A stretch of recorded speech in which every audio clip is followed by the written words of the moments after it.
gràcies a vosaltres per assistir.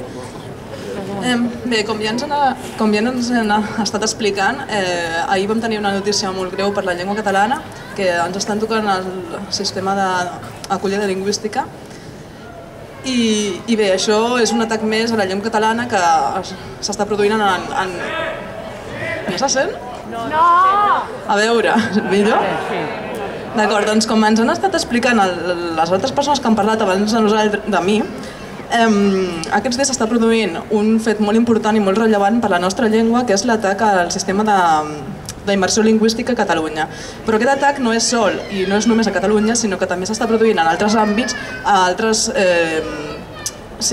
àmbits dels països catalans, com pot ser TV3 al País Valencià, també un atac en la normalització lingüística a les Illes Balears o els pocs recursos que rep, per exemple, l'Escola Bressola a la Catalunya Nord.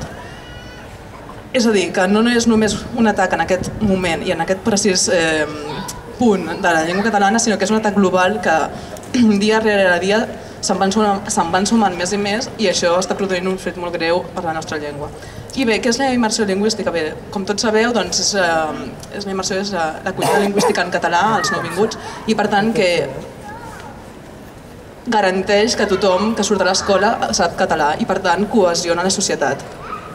En aquest sentit, demanem a les institucions un compromís ferm, que no acati aquesta sentència al govern català.